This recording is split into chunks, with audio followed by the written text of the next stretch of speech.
Welcome to big TV. ఒక super star song hit అయిందంటే ఆ ఫ్యాన్స్ చేసుకునే పండుగ అంతా ఇంత కాదు, అవునా? ఆ పాటకిచ్చే కిక్కే వేరు అని అనుకుంటూ ఉంటారు. చాలా రోజుల నుంచి రామ్ చరణ్‌కి సంబంధించి ఏ సాంగ్ వచ్చినా, ఏ సినిమాకి సంబంధించి ఏ డైలాగ్ వచ్చినా కూడా చాలామంది ఎక్సైటెడ్‌గా ఫీల్ అవుతూ ఉంటారు. రామ్ చరణ్ ఇలాంటి కథ సెలెక్ట్ చేసుకున్నారు, ఇలాంటి సాంగ్స్‌లో ఇలాంటి స్టెప్ వేస్తూ ఉంటారు అని చెప్పి చాలామంది ఎదురు చూస్తున్నటువంటి టైంలో ఒక 'చికిరి చికిరి' సాంగ్‌తో మనందరి ఫ్యాన్స్ అందరినీ కూడా ఒక పండుగలాగా జరుపుకునే విధంగా ఒక సాంగ్ హిట్ చేసినటువంటి 'చికిరి' లిరిసిస్ట్ మన బాలాజీ గారు మనతో ఉన్నారు. అసలు ఒకప్పుడు పాత పాటలు ఏవి విన్నా కూడా సిరివెన్నెల సీతారామ శాస్త్రి గారి పాటలు మనం ఎలా ఎంజాయ్ చేసేవాళ్ళమో, ఇదంతా కూడా సిరివెన్నెల రాశారు కదా అని ఒక అంచనా వేస్తూ ఉండేవాళ్ళం అప్పుడు కొన్ని సాంగ్స్ వింటుంటే. ఇప్పుడు కొన్ని సాంగ్స్ చూడగానే ఏదైతే గతంలో చూసినటువంటి 'ఆర్య 2' సినిమాలు కావచ్చు, రకరకాల పాటలకు మంచి ఒక రాయటం కానీ అవన్నీ చూసుకుంటే దీని వెనుక ఉన్నది బాలాజీ గారా అనేది ఈ 'చికిరి చికిరి' సాంగ్తో అంత ఫేమ్ వచ్చిందని చెప్పొచ్చు. సో మనతో పాటు ఉన్నారు. ఇప్పుడు మనం చూస్తున్నాం ఇన్స్టాగ్రామ్లో ఎక్కడ చూసినా 'చికిరి' సాంగ్ సోషల్ మీడియాలో పూర్తిగా ఊపేస్తుంది. ఒకే రోజులో 50 మిలియన్ వ్యూస్ని సొంతం చేసుకున్నటువంటి సాంగ్ రైటర్ బాలాజీ గారు మనతో ఉన్నారు. ఆయనతో మాట్లాడదాం, అసలు ఎలా ఎంజాయ్ చేస్తున్నారు ఆ సక్సెస్ని అని కూడా తెలుసుకుందాం. నమస్తే బాలాజీ గారు. నమస్కారం. ఎలా ఉన్నారు? మీ పాటలాగా మీరు కూడా స్మార్ట్గా ఉన్నారు, హ్యాండ్సమ్గా. ఎలా ఎంజాయ్ చేస్తున్నారు? 50 మిలియన్ వ్యూస్ ఒకే రోజులో ఎక్స్పెక్ట్ చేశారా? Really enjoying lot. అంటే ఇది అంటే పాట సక్సెస్ అన్నది ఇంత కిక్ ఇస్తుందని నాకు ఈ పాట రిలీజ్ అయిన దగ్గర తెలిసింది. అఫ్కోర్స్ సక్సెస్ అవుతుంది పాట అన్నది ముందు ఐడియా ఉంది, లిరిక్స్ బట్టి కానీ ట్యూన్ బట్టి కానీ ఇంత పెద్ద హ్యూజ్ సక్సెస్ అవుతుంది అన్నది నాకు ఐడియా లేదు. దట్స్ వై నేను చాలా ఎంజాయ్ చేస్తున్నాను పాటని. అన్ని దగ్గరలో ఈవెన్ అది మన మహా అయితే ఓ తెలుగు రాష్ట్రాల్లో ఉంటుంది, లేదా విదేశాల్లో ఉండే మన తెలుగు ప్రాంతీయవాసుల దగ్గర ఉంటుంది ఈ పాట, అంతవరకు ఉంటుంది అనుకున్నా. కానీ యూరోపియన్స్, కొరియన్స్, మొత్తం అమెరికా ఎక్కడ పడితే ఇంగ్లీష్లో అన్ని భాషల్లో వాళ్ళు కొంచెం పెద్దవాళ్ళు కూడా డ్యాన్స్లు వేస్తున్నారు. అవన్నీ చూసి రీల్స్ చూస్తే చాలా ఆనందంగా అనిపిస్తుంది. అంటే సహజంగా ఓ లిరిసిస్ట్కి ఇలా చప్పట్లు కొడితే కొంచెం ఆనందం అనిపిస్తుంది. ఎవరైనా పాట బాగా రాసేవని లేదా పాట కోసం ఏం చేసినా అది ఆనందంలో అయితే ఉన్నాను నేను 100%. 50 మిలియన్ వ్యూస్ రావటం అనేది ఒక రికార్డ్ బ్రేక్ అనే చెప్పాలి. అంటే ఒకప్పుడు మనం ఇవి చూస్తూ ఉండే చాలా రోజుల కిందట ఇట్లాంటి కొన్ని మిలియన్ వ్యూస్ వచ్చినాయంటే ఆ క్రేజ్ ఎక్కడికో వెళ్ళిపోయేది సాంగ్స్. అట్లా రైటర్లు ఎంతోమంది పేరు తెచ్చుకున్న రోజులు ఉన్నాయి. ఇప్పుడు మీరు ఆ లిస్ట్లో first top of the leader అన్నట్టుగా అయిపోయారు కదా, ఎలా అనిపిస్తుంది? రియల్లీ అంటే ఇది ఒక అచీవ్మెంట్, నాకు మైల్ స్టోన్. అఫ్కోర్స్ నేను చాలా పాటలు రాశాను. మా 'ఆర్య 2'లో నేను మీ గురించి సెర్చ్ చేస్తున్నప్పుడు 'ఉప్పెనంత ప్రేమలో' సాంగ్, చాలా మంచి మంచి సాంగ్స్ అన్ని మీరేనా అని అనిపిస్తుంది నిజంగా. అసలు షాకింగ్గా అనిపిస్తుంది. అవును, అదే 'ఆర్య 2'లో నా కెరీర్ స్టార్టింగ్ అనేది 'ఉప్పెనంత ఈ ప్రేమకి' మీ అందరూ వినే ఉంటారు. అవును. ఆ పాట తర్వాత 'మిస్టర్ పర్ఫెక్ట్' ఇలా చాలా సాంగ్స్ రాశాను. అంటే ప్రతిదానికి వ్యూస్ ఉన్నాయి. ఈవెన్ 'సిటీ మార్' అనే సాంగ్ దువ్వాడ అన్న దానికి ఓవరాల్గా అన్నీ చూసుకుంటే ఒక 650 మిలియన్ ఉంది. అది ఫస్ట్ టైం సౌత్ ఇండియాలో 100 మిలియన్ అయిన సాంగ్ అది 'సిటీ మార్' అనే పాట. అలాగే తర్వాత MCAలో 'ఏమండోయ్ నాని గారు' చెప్పండి, మళ్ళీ F2లో 'గిర్రా గిర్రా', ఇలాగ చాలా పాటలు రాశాను. కానీ ఈ పాటలో ఉండే మజా ఏంటంటే మరి సోషల్ మీడియా ప్రభావము, లేకపోతే లిరిక్స్ తాలూకా ప్రభావం ఏదో ఒకటి కావచ్చు, పిక్చరైజేషన్, లేకపోతే రామ్ చరణ్ గారు కావచ్చు, లేకపోతే రెహమాన్ గారు కావచ్చు, అలా వాటి ప్రభావం వలన ఇది చాలా అంచనాలకు మించి చాలా దూరం వెళ్ళింది పాట అన్నది ఖచ్చితంగా అది నాకు ఒక అచీవ్మెంట్. బేసిక్గా అంటే ఇప్పుడు మీరు చెప్తున్న దాంట్లో అన్నింటిలో కామన్ పాయింట్ ఏంటంటే ప్రతి సాంగ్ అందరికి ఇష్టమే. మీరు 'ఆర్య 2' 'ఉప్పెనంత ప్రేమలో' చాలా మంది లవ్ ఫెయిలియర్ ఉన్నప్పుడు కూడా ఎక్కువ దీనికి కనెక్ట్ అయిపోయారు. మీరు చెప్పినట్టు 'ఏమండోయ్ నాని గారు' అయితే ఎగ్జాక్ట్గా ఒక 100 రీల్స్ అయితే విత్ ఇన్ వీక్లో నేను అప్పుడు చూస్తుండే. అట్లా చాలా మూవీస్లో ఉన్నటువంటి 'సిటీ మార్' బన్నీ ఫ్యాన్స్ అందరూ కూడా చాలా ఎంజాయ్ చేశారు. ఇవన్నీ కూడా ఎప్పుడు మీకు అంటే హ్యాపీనెస్ ఇవ్వలేదా? ఎప్పుడు హ్యాపీనెస్ అనేది ఎప్పుడు ఉంటుందండి. ఎందుకంటే దేని హ్యాపీనెస్ దానిదే, ఎంత పరిధి వరకు ఉందో అని. ఇప్పుడు ఇది ఆనందానికి అంటే అంతకన్నా ఎక్కువ ఉంది ఇప్పుడు. అన్నీ ఆనందంగా, ఎందుకంటే నేను రాసిన పాటే కాబట్టి నాకు దాని మీద మమకారం, ప్రేమ ఉంటాయి. అయితే నా అంత ప్రేమని పాట మీద చూపించాలి అంటే అవతల ప్రేక్షకుల శ్రోతలకు కూడా పాటల మీద ఒక అవగాహన, ఇష్టం అని ఉంటాయి కదా. అది చూపించిన ఇప్పుడు ఈ ఇష్టం, ఈ ప్రేమ, ఇవన్నీ చాలా ఓవర్వెల్మ్డ్ అని అనిపిస్తుంది అనమాట. ఒకసారి పాటతోని ప్రాణం పోస్తూ ఈ ఇంటర్వ్యూకి స్టార్ట్ చేద్దాం. నేను సింగర్ని కాదు, మామూలు ఆ చంద్రుల్లో ముక్క జారిందేది నక్క, నా ఒళ్ళంతా ఆడిందే తైతక్క, దీనందాలో లెక్క దీనేశాలో తిక్క నా గుండెల్లో పోతా ఉందే బుక్క చికిరి చికిరి చికిరి చికిరి చికిరి సరుకు సామాను చూసి మీసం లేచి వేసే కేక చికిరి చికిరి గుంటె చొరకెట్టేశాక ముందు వెనక ఈడే గాలి కొగ్గేసిందే పిల్ల చికిరి చికిరి ఆడంగుల మచ్చైందిల్లా ఆ చంద్రుల్లో ముక్క జారిందేది నక్క నా ఒళ్ళంతా ఆడిందే తైతక్క. ఈ సాంగ్ వచ్చిన తర్వాత ఏదో తెలియని, అంటే స్టార్టింగ్ నుంచి కూడా ఇట్లాంటి సాంగ్ వస్తే బాగుండు అనేది అందరి మైండ్లో ఉంది, కానీ ఇది రాగానే ఆహా ఇది కదా మాకు కావాల్సింది అనే టైప్కి తీసుకెళ్లారు. ఏఆర్ రెహమాన్తో వర్క్ చేయటం, ఈ సాంగ్ అసలు ఈ మొత్తం చూసిన తర్వాత ఈ కంపోజింగ్ స్టైల్ ఇదంతా ఎలా అనిపించింది? రియల్లీ గ్రేట్ అండి. ఫస్ట్ టైం నాకేంటంటే ఈ కంపోజిషన్ వాటికన్నా నా ఎక్సైట్మెంట్ ఏంటంటే నేను working with Rahman sir. Yeah, అది నాకు ఫస్ట్ టైం. అంటే రెహమాన్ గారితో వర్క్ చేయడం అన్నది ఎవరికైనా అదే ఒక ఏదో లైఫ్ టైం అచీవ్మెంట్లో ఉంటుంది. అంటే is Oscar winner. So more over ఎప్పటి నుంచో ఉన్నారు ఆయన. బాలీవుడ్ చేస్తున్నారు, ఈవెన్ హాలీవుడ్ చేస్తున్నారు, అన్నిట్లో నిష్ణాతులు. దట్టు మనం ఇక్కడ తెలుగు వరకు పరిమితమైన లిరిసిస్టులని నేను చెప్పలేను, కానీ బట్ అందరికీ అవకాశం రాదు. స్ట్రైట్ తెలుగు మూవీ అందులో ఇది స్ట్రైట్గా ఫస్ట్ టైం రెహమాన్ గారు చేస్తున్నారు. దాంట్లో ఒక పాట రావడం విశేషం. నాకు ఆ ఎక్సైట్మెంట్ రెహమాన్ గారితో వర్క్ చేయడంలో ఎక్కువ అనిపించింది. అఫ్కోర్స్ మిగతా ఈ చూను ఇవన్నీ, చూన్ ఎలా వస్తుంది, ఆ చూన్కి ఏం రాయాలి, ఏం చేసి ఏం మెప్పించాలి, ఒకవేళ రెహమాన్ గారు మన ఏమైనా లిరిక్స్ గురించి ఏమైనా ఇబ్బంది పెడతారా, లేకపోతే డైరెక్టర్ గారు ఏం చెప్తారు, ఇవన్నీ చాలా ఫస్ట్ స్టార్టింగ్లో నేను చాలా పాటలు రాశాను, 400 పైన రాశాను, చిన్నవి పెద్ద అన్నీ కలిపి. బట్ నాకేంటంటే ఇది ఖచ్చితంగా ఒక ఎక్సైట్మెంట్ ఖచ్చితంగా ఇచ్చింది. ఆ ఎన్విరాన్మెంట్. మళ్ళీ మేము రెహమాన్ గారి స్టూడియోకి వెళ్ళి అక్కడ రికార్డింగ్ చేసాం. అక్కడ కూడా ప్రతిదీ నాకు ఎక్సైట్మెంట్ థింగే, ఒక సాటిస్ఫాక్షన్. ఇన్స్టా ఓపెన్ చేస్తుంటే మొత్తం చిక్రీ చిక్రీ చూస్తున్నప్పుడల్లా ఒక ఆనందం. చాలా చాలా హ్యాపీ. చాలా మనకి జీవితానికి చాలా. అంటే కొన్ని ఏమవుతాయండి. నేను ఇళయరాజా గారితో వర్క్ చేశా, ఏదో కథలో రాజకుమారి అని నారా రోహిత్ గారి మూవీ చేసినప్పుడు ఆయనతో 6 days ఉన్నాను. అంటే రాజా గారితో మనం పని చేయాలి అంటే అసలు మనం ఎక్కడ వాళ్ళని ఆయన దగ్గరికి వెళ్ళి చెన్నైలో కూర్చోవడం, ఇదంతా ఖచ్చితంగా ఎక్సైట్మెంట్. ఎవరికైనా కొత్త వాళ్ళకి అనిపిస్తుంది. ఎదిగినప్పుడు ప్రతి విషయం గొప్పగానే ఉంటుంది, కొత్తగానే ఉంటుంది ఎదుగుతున్నప్పుడు. ఎందుకంటే పెద్దవాళ్ళతో వర్క్ చేయడం ఎవ్రీడే లెర్నింగ్ ఖచ్చితంగా ఉంటుంది. ఆ రాజా గారితో కూడా నాకు ఇదే సేమ్ ఫీలింగ్. రాజా గారితో వర్క్ చేస్తున్నాం. అలాగే రెహమాన్ గారితో అంటే అది ఇంకా నెక్స్ట్ లెవెల్. దాన్ని చెప్పడానికి నా ఊహకు అందదు. ఏమైనా టిప్స్ నేర్చుకున్నారా? నేను నేర్చుకోవడం లేదు పాటలు. ఎందుకంటే ఒకవేళ అక్కడ నేర్చుకుందామని, ఆయన చాలా కూల్ పర్సన్ రెహమాన్ గారు. ఏమి అంటే మనని ఇబ్బంది పెట్టేది, లిరిక్స్లో ఇబ్బంది ఏమి ఉండదు ఆయనకి. ఆ తత్కారం అంటారు, మీటర్ ట్యూన్లో ఉండే తత్కారంలో కరెక్ట్గా అక్షరాలు కూర్చున్నాయా లేదా అవి చూసుకుంటారు. అది చూసుకుంటే ఓకే డన్, నైస్ లిరిక్స్ అంటే ఆయన చాలా ముభావి, తక్కువ మాట్లాడతారు కూడా. మాట్లాడే నైస్ లిరిక్స్ అన్నారు, దట్స్ ఇట్. ఒక 1.5 hour మేము కూర్చొని పక్కనే నేను రికార్డింగ్ చేశాను, అవతల సింగర్ పాడుతుండగా. బట్ నేను దాంట్లో అక్షరదోషం చెప్పాలి. ఎందుకంటే పరభాషా గాయకులు వచ్చినప్పుడు రచయిత కంపల్సరీ ఉండాలి అక్కడ. ఉంటేనే మనం పాటని స్పష్టంగా నిర్దుష్టంగా పాడించడం, మళ్ళీ శ్రోతలకు అందించాలి కదా. దీంట్లో నేను వెళ్ళా, మా డైరెక్టర్ గారితో పాటు కూర్చున్నాం, పాట రికార్డింగ్ అయింది. తర్వాత వచ్చిన రిజల్ట్ మీరు చూసారు. చిక్రీ అనగానే మనం నార్మల్గా వాడుకల భాషలోని ఈ జింగిరి అట్లా మాట్లాడతాం కదా మనం, ఎవరినైనా చిలిపిగా పిలుచుకునేటప్పుడు. అంటే ఈ జనబాహుళ్యంలో ఎవరు నోటికి ఏది వస్తే అది మాట్లాడే పదమే అది. అంతేనా? అంటే దీనికి సపరేట్గా మీనింగ్ ఏం లేదా?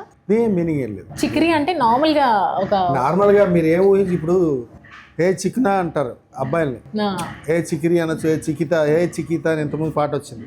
అది వాటికి ఏం మీనింగ్ లేదు. బాలాజీ గారు ఇప్పుడు రైటర్ అంటే నార్మల్గా ఏది చూసినా రైటింగ్ మోడ్లోనే ఉంటారు. నార్మల్గా ఏది చూసినా కూడా ఇది రాస్తే బాగుంటుంది, అది రాస్తే బాగుంటుంది అట్లా అనిపించి రాసిన సాంగ్స్ ఏమైనా ఉన్నాయి మీ దాంట్లో?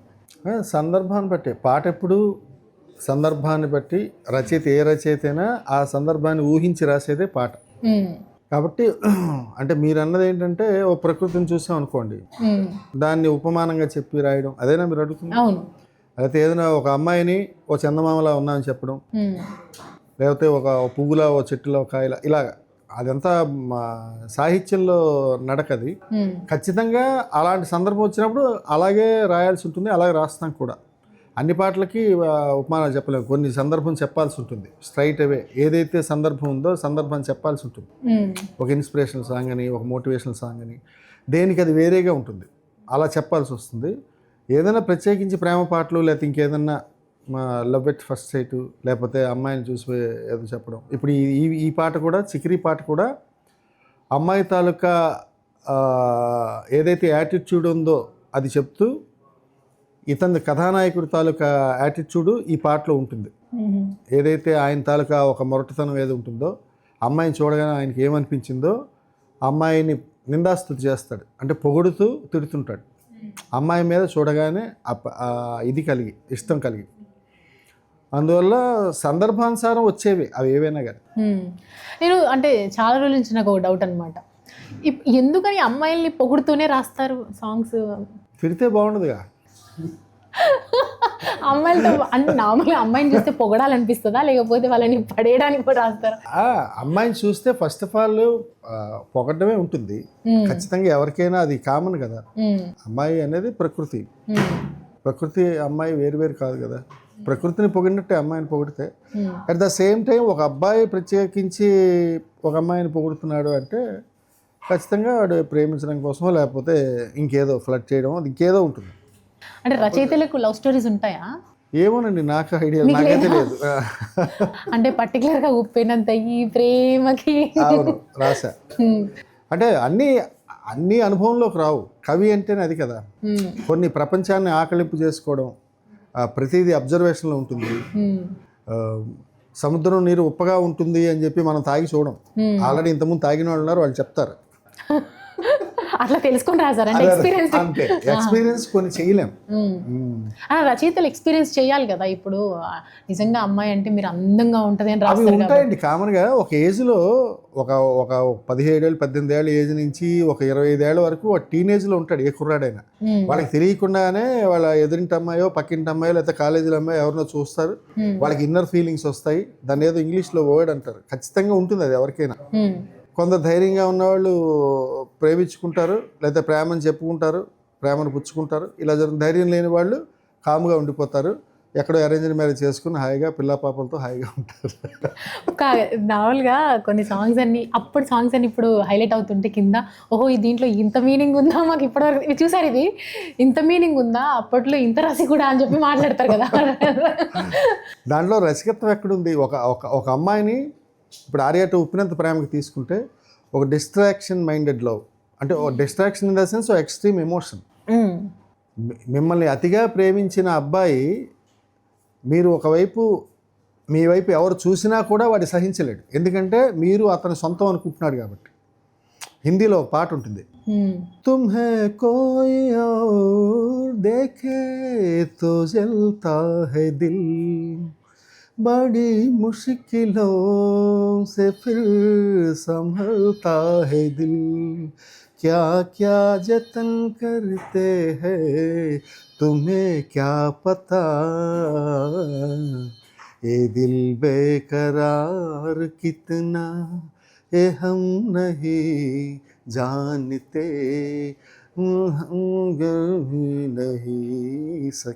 మీలో మంచి సింగర్ ఉన్నాడు.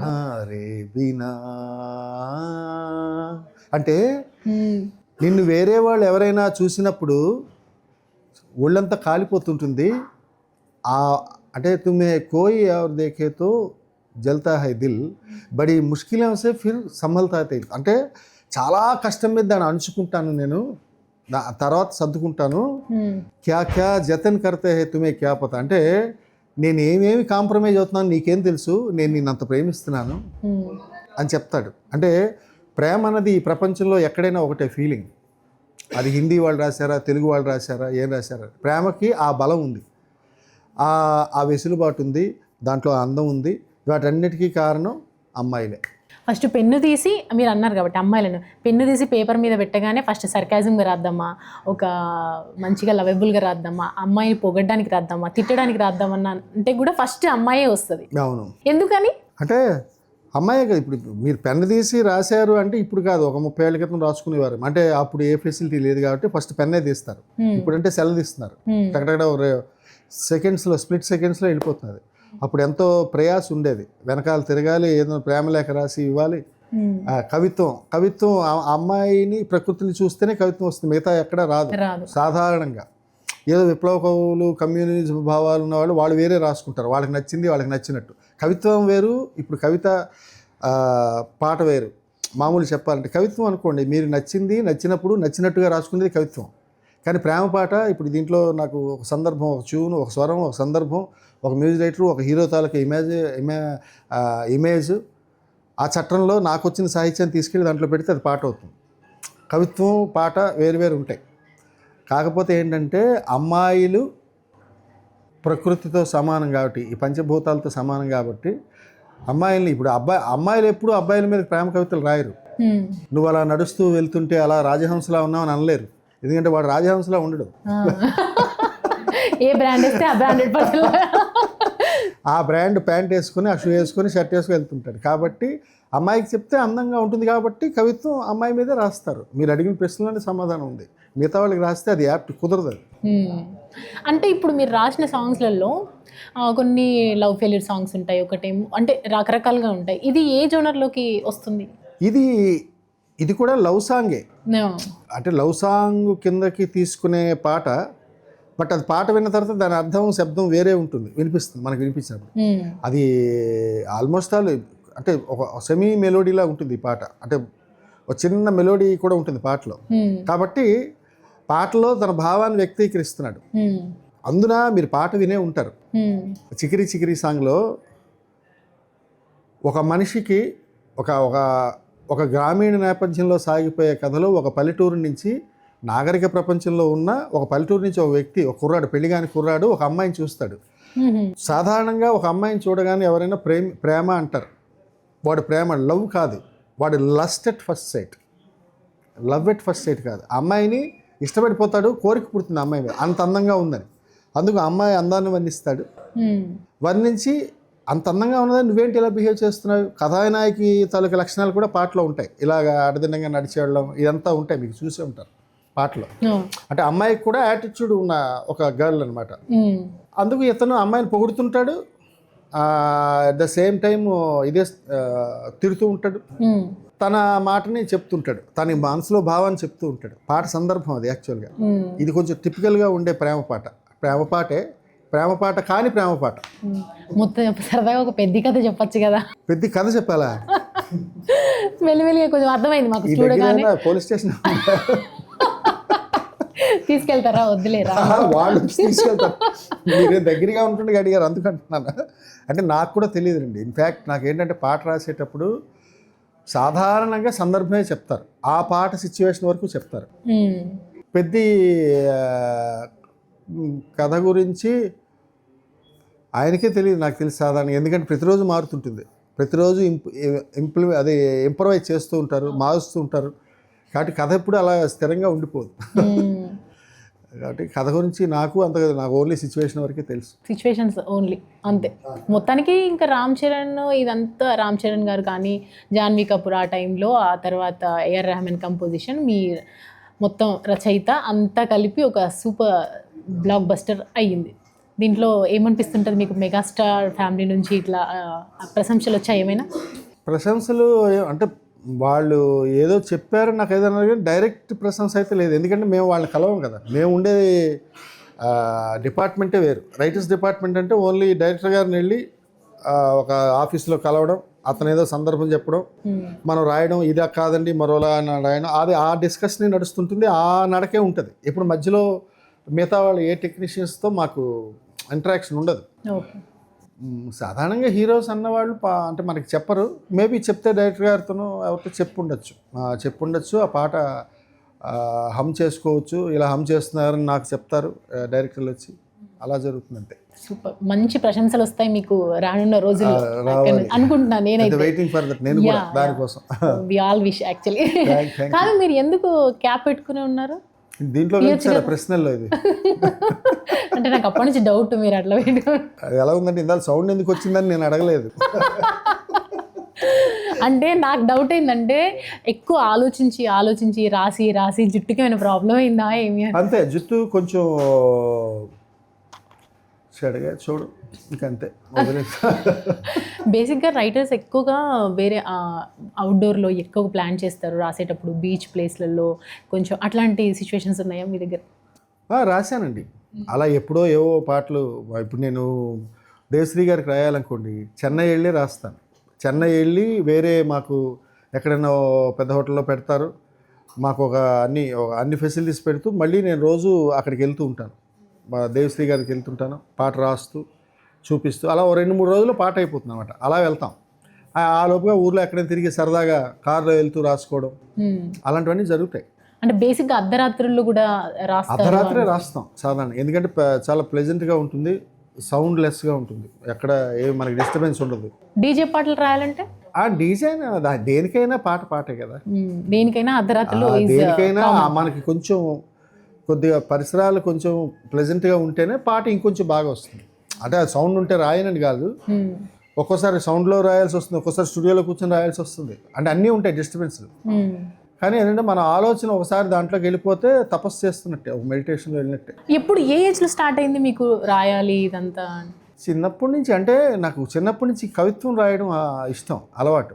అంటే ఏదో మనం దేనైనా చూస్తే భావాన్ని కవిత్వ రూపంలో అది ఏంటి, అది కవిత్వం అని నాకు తెలియని రోజుల నుంచి నేను కవిత్వం రాశాను. అవునా? అంటే అది కవిత్వం అంటే ఇలా అంటే కవిత్వం ఏదో అనుకొని ఏదో రాస్తూ ఇది బాగుంది కదా, ఇది బాగుంది ఇలా అనుకొని రాశాను. ఆ తర్వాత నేను అలా రాను. ఇప్పుడు మా నాన్నగారు కవిత్వం రాసేవారు, మా నాన్నగారికి లిటరేచర్ ఇది ఉంది, పోయిట్ అనమాట ఆయన. అలా కథలు రాస్తూ ఏవో రాసేవారు. నాకు అది మేబీ అది అబ్బిందేమో ఆ రక్త స్పర్శ. ఓహో, అంటే ఎప్పుడు మీ కెరియర్ స్టార్ట్ చేసింది ఎప్పుడు? 2009 అండి నా ఫస్ట్ పాటే. ఆర్యాటులు ఉప్పెనంత ప్రేమతోనే ఆల్మోస్ట్ నేను అంతకుముందు ఏవో రాశాను కానీ వాటికి అవి ఏవో పత్తా లేకపోవడం, అవి పేర్లు చెప్పట్లేదు.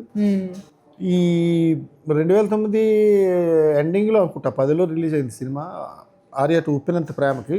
అప్పటి నుంచి ఆల్మోస్ట్ నా కెరియర్ స్టార్ట్ అయింది. అంతకుముందు లేదు. అంతకుముందు నేను 2.5 years వచ్చి ఉన్నాను. 2.5 years నుంచి ఉన్నా. 2007 ఎండింగ్ నుంచి ఉన్నాను ఇండస్ట్రీలో. స్ట్రగుల్స్ ఫేస్ చేశారు? అవి స్ట్రగుల్స్ ఏముంది, మన ఇష్టంతో తిరిగాం కదా, అదేమని ఇష్టమే, కష్టమైన పని. అప్పుడేంటి దాంట్లో ఒక యాంగ్జైటీ ఉంటుంది, తర్వాత చెప్పుకోవడానికి అది కష్టంగా ఉండొచ్చు. నాకు అది ఇష్టం కాబట్టి పాటలు రాయడం దీంట్లో దిగా అనమాట. మొత్తానికి ఫ్రైడే అనేది మీకోసం రాసి పెట్టుకున్న డే అని అంటే ఏం చెప్తారు? 100% నాకు ఇది ఫ్రైడే కాదు, ఎప్పుడు రిలీజ్ అయింది ఇది, మొన్న పాట ఫ్రైడే రోజే. మ్యాక్సిమం నెక్స్ట్ సినిమాస్ అన్నీ కూడా ఫ్రైడే కదా రిలీజ్ అవ్వాలి. ఫ్రైడే మూవీ అన్నది డైరెక్టర్లకి వాళ్ళకి చెందింది. ఇప్పుడు ఆల్మోస్ట్ సినిమాకి వెళ్ళేది ఈ సాంగ్ కోసమే ఫస్ట్ థింగ్. చాలా మంది ఫ్యాన్స్ అందరూ కూడా వస్తుంది. బట్ మాకేంటంటే పాట రిలీజ్ అయిన రోజే ఒక్కసారి ఎయిర్లోకి వన్స్ వచ్చినప్పుడు దాని తాలూకా రియాక్షన్ అన్నదే తీసుకుంటాం మేము. ఇంకా అది హిట్ అయిన తర్వాత ఆటోమేటిక్గా థియేటర్లో రిలీజ్ ఫస్ట్ ఆ పాట వస్తుంది అనగానే జనాలు గోల్ పెడుతుంటారు. అది హిట్ అయితే చాలా ఎక్సైట్మెంట్ ఉంటుంది ఆ రోజు కూడా. మేము అందరం వెయిట్ చేస్తున్నాం యాక్చువల్లీ, ఎప్పుడు రిలీజ్ అవుతుందా, ఎప్పుడు మేము కూడా స్టెప్ వేయాలి థియేటర్లో. సో ఇప్పుడు ఇన్స్టాగ్రామ్లో చాలా సాంగ్స్ వస్తున్నప్పుడు కింద కొన్ని పాత సాంగ్స్ లింకప్ చేసుకొని ఇది ఆల్రెడీ కాపీగా ఉన్నటువంటి సాంగ్ అంటున్నారు కొంతమంది. కంపోజిషన్ చూసుకుంటే ఒకప్పుడు ఉన్నది ఇది కాపీ కొట్టారని చెప్పి ఇట్లా మాట్లాడుతున్నారు. అంటే బేసికల్గా అంటారు, కానీ ఈ సాంగ్కి సంబంధించి స్పెసిఫిక్గా మాట్లాడుతున్నప్పుడు మీరు ఏమనిపిస్తుంటారు? ఏం లేదండి, పళ్ళున్న చెట్టుకే రాళ్ళు. ఫస్ట్ థింగ్ పాట బాగున్నప్పుడు చాలా బాగా ఉంది, వైట్ పేపర్ ఉందనుకోండి, ఇలా మీరు గోడకి వైట్ పేపర్ పెట్టారు, ఏమక్కర్లే మీ పెన్ను తీసుకెళ్ళి ఓ చిన్న చుక్క మధ్యలో పెట్టారనుకోండి, ఈ వైట్ అంతా వదిలేసి ఆ చుక్కను చూస్తుంటారు మన వాళ్ళు. ఎగ్జాక్ట్లీ. అంటే మిగతా వైట్ అంతా పోయినట్టు. ఎవరో ఉంటారు అంటే మనకి అది ఏదో చెప్పాలి ఏదో చేయాలని ఊరికే బాగుంది కాబట్టి దానిలో ఒకసారి వేలు పెడితే మనకు ఐడెంటిటీ వస్తుందని ఉన్నవాళ్ళు ఉంటారు. రెహమాన్ గారిని విమర్శిస్తే ఐడెంటిటీ వస్తుంది, నన్ను విమర్శిస్తే ఎవరికి వస్తుంది ఐడెంటిటీ? కాదు కదా. అలా ఐడెంటిటీ క్రైసిస్లో ఉన్నవాళ్ళు చేసుకునేవి ఉంటాయి, అవన్నీ పట్టించుకోం మనం. ఎందుకంటే పాట ఎంతవరకు వెళ్ళింది, ఎంత సక్సెస్ అయింది, ఇదే చూసుకుంటాం. ఇప్పటివరకు చాలా సాంగ్స్లో మీరు అంటే అన్ని సాంగ్స్ ఇప్పుడు చాలా ఫేమ్ తీసుకొచ్చిన సాంగ్స్ అన్నీ కూడా ఇష్టపడ్డారు. ఇప్పుడు ఈ సాంగ్ మీరు చూస్తున్నాం, ఇప్పుడు డైరెక్ట్గా ఎవరబ్బా రైటర్ అన్నట్టుగా ఒక్కసారి మీ సైడ్ తిరిగారు. బాలాజీ గారు బాలాజీ గారు అని చెప్పి ఆ టైంలో మీ మూమెంట్ ఏంటి, అసలు ఏమనిపించింది? ఇండస్ట్రీయే నా జీవితం అని నమ్ముకొని వచ్చిన వాడిని నేను కదా. మ్మ్. ఖచ్చితంగా ఇలాంటిదే వచ్చినప్పుడు మనకు ఒక కెరియర్ బిల్డప్ అవుతుంది. అంటే ఎన్ని పాటలు రాసినా మనకు ప్రత్యేకం, మనకు ఒక ఇది అన్నది ప్రతి వాళ్ళు కోరుకునేదే ఐడెంటిటీలో. కోర్స్ ఏవో పాటలు రాస్తాం, దానికి తగ్గ ప్రతిఫలం తీసుకుంటాం, మన లైవ్లీహుడ్ అది నడిచిపోతుంది, అది కాదు. ఇది స్పెసిఫిక్గా ఇలాంటి పాటలు వచ్చినప్పుడు ఇంకొంచెం ఒక మెట్టు ఎక్కినట్టు. మన ప్రయాణం ఎప్పుడు ఇలాంటి సినిమా ఫీల్డ్లో ఏదైనా అయినప్పుడు ఎదగడం అనేది మెట్ల మీద వెళ్తాం, లిఫ్ట్లో వెళ్ళాం జమ్మని. వెయిట్ అండ్ సీ అన్నట్టు అంటే ఉండాలి. అలా ప్రతిదీ ఒక మెట్టు వేరుకొని ఏదో ఇటుగా పేర్చి ఇల్లు అవుతుందని అంటారు కదా, అలాగే మెట్టు ఎక్కి మీదకి వెళ్ళడం తప్పించి. అండ్ ఇది భయపడి చాలా మంది ఇండస్ట్రీకి రావడానికి కొంచెం వెనక ముందు అడిగేస్తారు, చాలా వెయిట్ చేయాలి, సక్సెస్ కోసం చూడాలి అలా అనుకునే వాళ్ళకి ఏం చెప్తారు మీరు? ఖచ్చితంగా చేయాలనుకున్నప్పుడు అన్నిటికీ సిద్ధపడి రావాలంటాను. ఒకరోజు ఫెయిల్ అవుతుంది, 2 రోజులు ఫెయిల్ అవుతుంది, 2 సంవత్సరాలు ఫెయిల్ అవుతుంది, 3 సంవత్సరాలు ఫెయిల్ అవుతుంది, కానీ తర్వాత కూడా వస్తుంది అనే ఒక నమ్మకం. తర్వాత కూడా నేను సస్టైన్ అవ్వగలను, నేను కవిని, లేకపోతే నేను ఆర్టిస్ట్ని, లేకపోతే నేను దర్శకుడిని అని ఇతర వాళ్ళకి అది ఆ సెల్ఫ్ కాన్ఫిడెన్స్, సంకల్పం, ధృతి ఉంటే 100% రావచ్చు ఇండస్ట్రీకి. దాన్ని ఎవరు ఫైనాన్షియల్ స్ట్రగుల్స్ కూడా ఫేస్ చేస్తారు కదా, అన్నీ ఉంటాయి. చెప్తున్నా కదా, మనం ఒకటి అచీవ్ చేయాలంటే ఖచ్చితంగా 10 వదులుకోవాలి, ఒకటి కాదు. ఒకటి అచీవ్ ఇక్కడ ఇండస్ట్రీలో మాత్రం కొంచెం కోనా అయితే కొంచెం కోనా అంటారు కదా, ఒకటి కావాలంటే వాళ్ళు వదులుకోవాలి, ఒకటి కాదు 10 వదిలేయాల్సి వస్తుంది. అలా వచ్చేటప్పుడు అలా చేసుకున్నప్పుడు ఖచ్చితంగా అలాంటి సమయంలో పేరు వస్తే అది చాలా కిక్కిస్తుంది. ఇప్పుడు ఎవరికైనా సక్సెస్ అయినప్పుడు మీరు ఇందాక అడిగిన ప్రశ్నకి అదే సమాధానం. కొన్ని సుదీర్ఘమైన నేను వచ్చి ఇప్పుడు ఎన్నో 2009, 2008 అనుకుంటు 17 సంవత్సరాలు అయిపోయింది. నేను చాలా హిట్ సాంగ్స్ రాశాను, పేరు వచ్చింది, అన్నీ వచ్చాయి. కానీ ఇది పేరు వచ్చింది అన్నదానికన్నా అంతకు మించి పేరు కన్నా ఇంకేదైనా ఉంటే అది టర్నింగ్ పాయింట్ లైఫ్ ఇదేదో అలాంటిది వచ్చింది. కాబట్టి ఇది నాకు ఒక అచీవ్మెంట్. ఇక్కడి నుంచి నేను తడువుకోకుండా చూసుకోకుండా ఏమైనా పాటలు రాయడానికి వచ్చే అవకాశంలా అలా. ఇంకా ఏమైనా కోరికలు ఉన్నాయా ఈ హీరోకి సాంగ్ రాయాలి, ఆ పెద్ద స్టార్కి సాంగ్? కోరికలు అంటే దీంట్లో అసలు యాక్చువల్గా అవి కోరుకోక్కర్లేదు. ఎందుకంటే ఇండస్ట్రీ ఎప్పుడు చాలా చిన్న పరిమితి ఉన్న ఇండస్ట్రీ అండి. సినిమా ఉన్నదే ఓ 10 మంది పెద్దవాళ్ళు ఉన్నారు అనుకోండి, హీరోలు, ఓ 10 మంది మ్యూజిక్ డైరెక్టర్లు పెద్దవాళ్ళు ఉంటారు. వాళ్ళకి రాసి వీళ్ళకి రాస్తే అయిపోయింది కదా. దీంట్లో కోరిక పెద్ద పెట్టుకోక్కర్లేదు. ఒక పాట ఎవరో ఎక్కడో హిట్ అయింది, రేపు పొద్దున వాళ్ళు పిలిచి మన చేత రాయిస్తారు, అలా జరిగిపోతుంది. నేనైతే అందరికీ రాయాలనుకుంటున్నాను. నాకేంటంటే నా గోల్ ఏంటంటే సంపూర్ణంగా అందరికీ రాసి ఒక స్థాయి, అంటే మనం అందరికీ రాసాం అమ్మాయి అసలు లైఫ్ సాటిస్ఫాక్షన్. ఎందుకంటే దీని మీద మొత్తం మన లైఫ్ని సాక్రిఫైస్ చేస్తాం కాబట్టి ఏదో ఒకటి చిన్న కోరికతో ఉంటే అది జీవితం అవ్వదు. ఆ అచీవ్మెంట్ గొప్పది కాదు. అన్నీ సాధించాలి, అన్నీ చేయాలి, అందరికీ రాయాలి, రాసి చివరిలో ఫలానా బాలాజీ అని చెప్పి ముగించాలి ఇక్కడ జీవితాన్ని. ఫలానా బాలాజీ అని ఈరోజు వచ్చింది. బిఫోర్ దాట్ మీరు అనిపిస్తుండే ఎప్పుడైనా అసలు ఏంద్రా ఇంత కష్టపడుతున్నా కూడా కొంచెం నాకు పేరు రావట్లేదు అనే ఫీలింగ్ ఎప్పుడైనా? అంటే పేరు అయితే వచ్చిందండి. నేను ఎక్కువగా మనలో ఉండే ఇదేంటంటే ఎక్కువగా నేను కెమెరా ముందుకి తక్కువ వచ్చాను. అంటే ఎప్పుడు మనకు పాటని తీసుకొస్తుంది అన్నది కాన్సెప్ట్, వేరే మనిషి వచ్చి మనకు పాట ఇస్తాడని కాదు. కాబట్టి ఖచ్చితంగా చిన్న ఉంటాయి. మనం అప్పుడు తప్పు చేసాము, అప్పుడు రావాల్సింది ఎక్కువగా ప్రజలకు ఎక్కువ కనిపించాలి, పాట వస్తే నాకు కొద్దిగా చిన్న మొహమాటం అలాంటివి ఉండేవి. పాట రాసాం కదా, మరో వాళ్ళు ఇస్తారులే, ఇలా ఉండేది. ఈ కెమెరాల దగ్గరికి వెళ్ళి కూర్చోవడం, లేకపోతే ఎవరిని అడగడం, ఛానల్ కూర్చో, ఇవేవి చేయలేదు నేను. ఎవరు వస్తే వాళ్ళకి కాదనకుండా ఇచ్చాను. అది ఈ టీవీ ఛానల్స్ అయినా లేకపోతే ఏవైనా కానీ తప్పించి నేను ఎప్పుడు నా వైపు నుంచి నేను ఎప్పుడు ప్రయత్నం చేయలే. అది కూడా ఒక డ్రాబ్యాక్ అయింది నాకు. ఇప్పుడు అందుకే ఏదో మీలాంటి వాళ్ళు అందరికీ టకటకమైన ఇంటర్వ్యూలు ఇస్తున్నా. అది అదృష్టం అనుకోవాలి కదా. అంటే మనం ఒక స్పెషల్గా మనకంటూ ఒక పేరు వచ్చిన రోజు ఆ సాటిస్ఫాక్షన్ వేరే ఉంటుంది. అది ఇంకా ముందు మంచి సాంగ్స్ చేయాలి అండ్ మంచి సక్సెస్ని ఇవ్వాలి. మీకు కూడా మీ ఓల్ టీమ్కి కూడా మంచి సక్సెస్ రావాలని కోరుకుంటున్నాము. మీరు అప్కమింగ్ మూవీస్లో పెద్ద స్టార్స్కి ఇంకా మంచి పేరు తీసుకొచ్చే సినిమాలు ఛాన్స్ రావాలి. మీరు రాసిన ప్రతి పాట హిట్ అవ్వాలి. మీరు అందరంత స్థాయిలో ఉండాలి. మేము ఇంటర్వ్యూ అడిగితే మాకు ఇవ్వాలి, ఇది మా కోరిక. తప్పకుండా. థ్యాంక్ యూ అండి.